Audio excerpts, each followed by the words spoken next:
October 7th changed everything. While thousands of Israelis have survived and found a way to live after devastating terror attacks in the past, Hamas's bloody ISIS-style massacre, which killed, raped, and mutilated over 1,200 people, wounded thousands, and kidnapped some 240 hostages, has left a nationwide trauma. One recent study has found that 1 in 3 Israelis suffers from anxiety or post-traumatic stress following the attacks. Now, an organization called OneFamily is helping the terror victims and their families, providing social, financial, and emotional assistance from the moment they learn of the loss of a loved one and continuing for the rest of their lives. And joining me in studio is Chantal Belzberg. She's the CEO of OneFamily. Chantal, thank you very much for joining us today. Sure, thank you for having me. Your organization has been helping victims of the October 7th attack and other terror victims for over 20 years, starting with the Zbal attack in Jerusalem. Do you feel like your 20-year experience prepared you for the October 7th attack and what you faced in the past 3 months, 4 months almost? So for 22 years, we've been looking after terror victims and their families, the injured and the bereaved and the families of all of them. It prepared us in a sense that we had the professional staff and the expertise. We were sort of ready because we've been doing this for so many years. So we kind of with time figured out what works and what doesn't work, what works better than other things.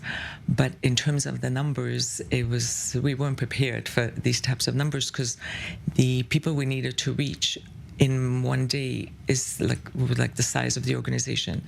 So we had to double the size of the organization overnight, double the staff, and really understand exactly how we're going to deal with this. Absolutely. The scale of the victims is larger than anything we've ever seen before.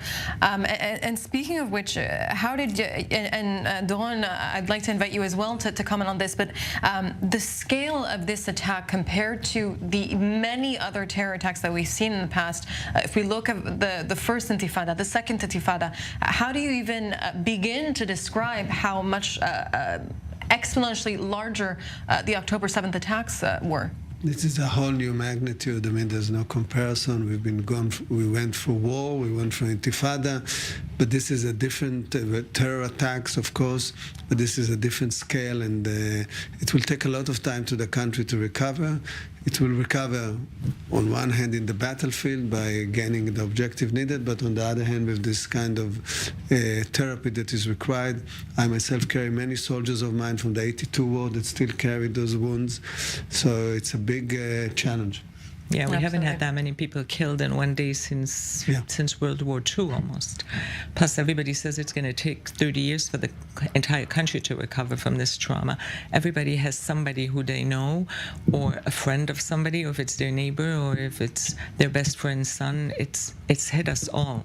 Everybody's been hit, and so we have to work very, very hard. Absolutely, and it does take years, if not a lifetime, to heal from trauma and grief following such a tragic event. Chantal, give us a little bit of an outline of how your organization helps a terror victim and their families, starting from the moment that it happens.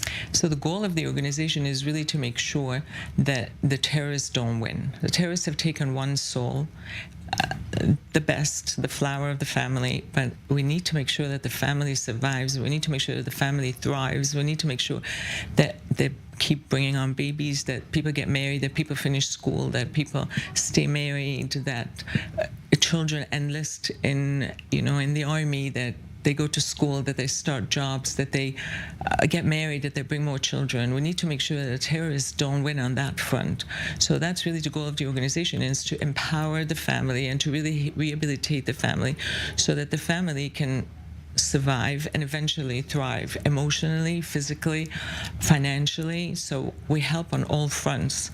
We have people who accompany the family, and so that the family knows that there's a social worker, a social worker type friend that is there. So the family knows that they have somebody they can reach out to, and that person is in charge of helping them with whatever it needs. If it's something bureaucratic, if it's something they need to take care of, if it's something within the family that they need, and then besides that, we do a lot of support group and a lot of get-togethers. We also found out that the families amongst themselves need to be with each other, because together they give each other strength. They realize they're not alone, and especially now, we also can bring victims and families that have been through loss to sort of show them how you can continue, how there is a possibility. Connecting them with other families with other bereaved lost loved ones in families, other terror absolutely. attacks. And what we found also, especially because it's so many families that we need to get to, we call them the veteran families. The veteran families help us reach out, and they say something like, how do you stand here? How did you make it through the day? How did you go through Pesach? How are we going to do Seder night? How are we going to... Do you know what I'm saying? Everything. How can I get to work? How do I, and all the questions that come up. How do I deal with my family that's around me? How do I deal with my coworkers? How do I react with with the neighbors?